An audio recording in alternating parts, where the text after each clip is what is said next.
light. He's here. We'll get me in front of the pieces. Yes. Let's do that. Okay. So let me put my hair down so I look good. Young lady, you look stunning. Oh, thank you.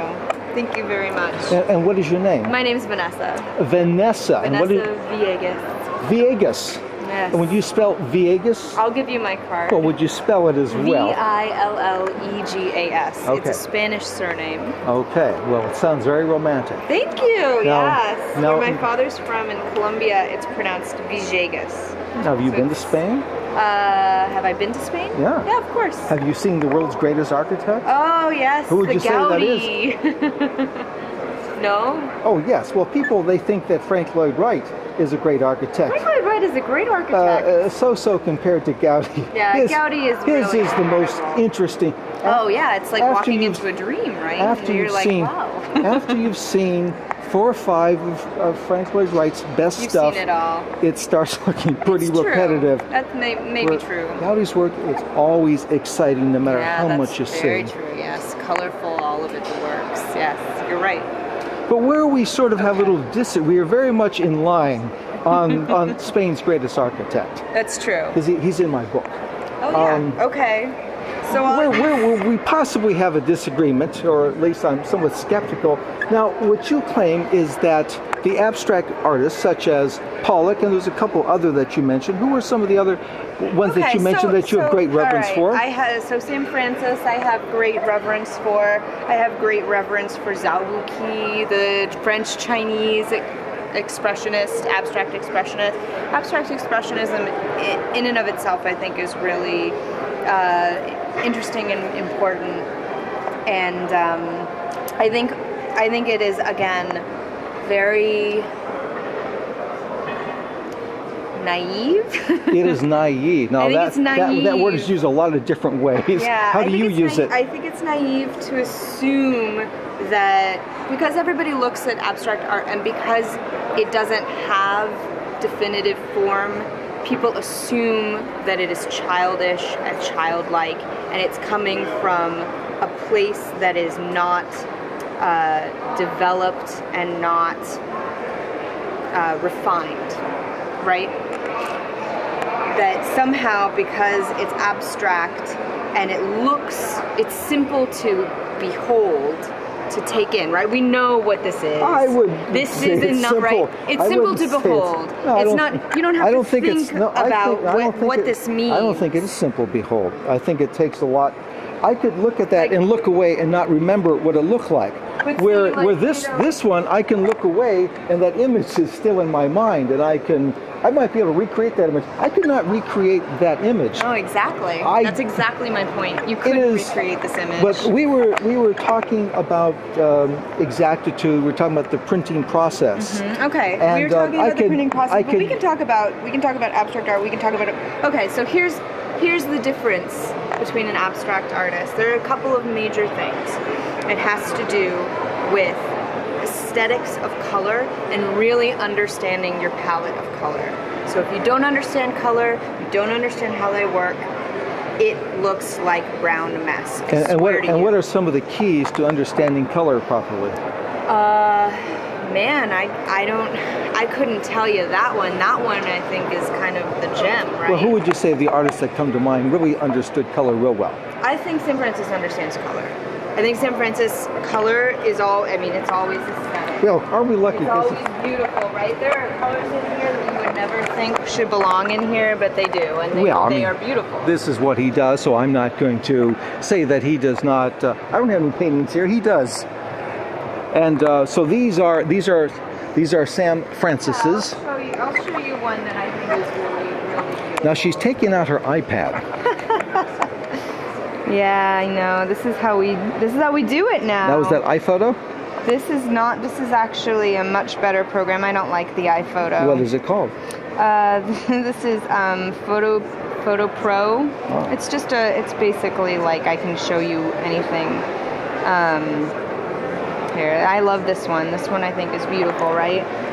It's really gorgeous. I'll send you, if you want, I can send you any high-res photos of any of the things that we're talking about, but I think this is beautiful. It is. I like it. Okay, so here's the thing that's really important about color, right? You have to understand completely the color knowledge and know that, you know, without this little bit of yellow here and just a little bit, that somehow there's something missing in this piece, that there's, it's such, I don't know, it's more refined than we realize.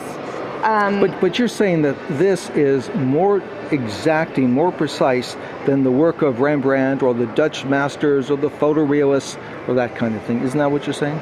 Yes. Yeah. Because if you have, okay, here's the other thing that you have to take in consideration with abstract art. Abstract art is, are you recording this? Yes. Oh. What do you think, I'm remembering everything? I don't know. I'm not. Oh, well, I was really impressed for a second there. Don't be impressed by anything I do. It's an illusion. All right. Well, so here's another perfect example, and this will really greatly define my point.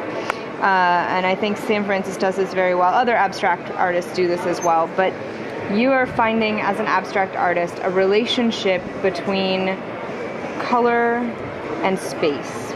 That's it. When you work with a canvas and you're an abstract artist, the open space, the blank space, the empty space is almost as important as what is going on it. But isn't that the same? Isn't that the same for traditional art? Is that that aspect different? You would think so. I would think so. Except, how much open space do you see used in traditional art? Usually the open space is filled with something, right? Because we don't exist in just open space. But this is like something in your mind or in your dream or in your blood, or like this represents something. I mean, it doesn't represent anything. Well, to me it looks like a circus. Okay. What does it look like to you? To me, I don't know. To me, I see circus. I understand that. There's no right or wrong answer. There's no right or wrong answer. So it evokes no specific image? To me, it looks like circus and confetti and the clown faces and balloons and things like that. It's definitely joyous. I can understand why that would be, right? The colors are really nice. Absolutely circus. I mean, I can hear a calliope. I'm just surprised you don't see that precise image. You know, for me, when I look at them, they really, really remind me very much of like petri dishes and or like the universe. Like they just like. Well, you were probably a science major. And I was not. Yeah, you were probably. I bet you had a science. You were a teacher's pet. I think of it very much that way. So you see this as a petri dish. I do. I see it as like nuclei. I see it as like all of the little things sort of running through us. This is like my blood on a screen. That's what this reminds me of. This, or, I mean, obviously a little more joyful than that, I suppose. Well, I find a petri dish a great hoot. There's something like this too. Again, this one it really reminds me of like little. To me, it looks like a big snake or a big balloon, but more like a snake. What does it remind you of? The universe, right? This reminds me of like something sort of intrinsic within us. You weren't a science major? Here you're talking about, before it was biology, now it's astronomy and all that. Well, look, I mean, if we were going to liken these abstract forms to anything that actually exists in real life, what would it be? Well, I guess it would be the very cosmos that look kind of, I mean, they could be like this. Well, when we take photos of the cosmos, they look sort of like abstract forms. Or it could be if we took, you know, cells and we sliced them up and we showed you what that looked like. They actually kind of look like this. Yes, but to even say these kind of things and make these comparisons, you must have a background in science or biology.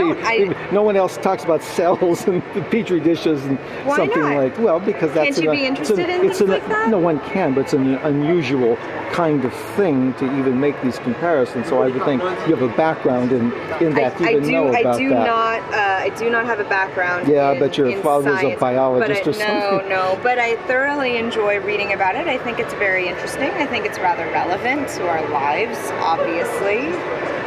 This is the very breath of life here, right? The very breath of life. Okay. So, what's the name of this business? This is Dennis Block Fine Arts. Dennis Block Fine Arts. And we are how would we in contact? Beverly Hills.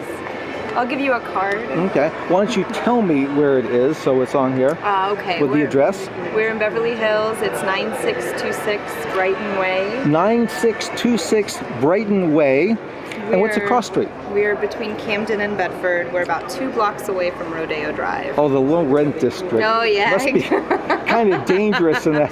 Yes, careful. There's 2 hours free parking and plenty of street parking, and the street parking takes credit cards, so you're really in the street parking takes credit cards. Yes. So you just drop your mortgage in there and you get a whole hour or so. And do you have a website? Of course. And very slowly? It's www.denis as in Sam, BLOCH.com. So that's DenisBlock.com, and Dennis is spelled the French way with 1 N. Oh, we pronounce it Denise. Yes, actually we pronounce it Denny in France. It's Denny Block. He gets no ribbons for that. No ribbon for that.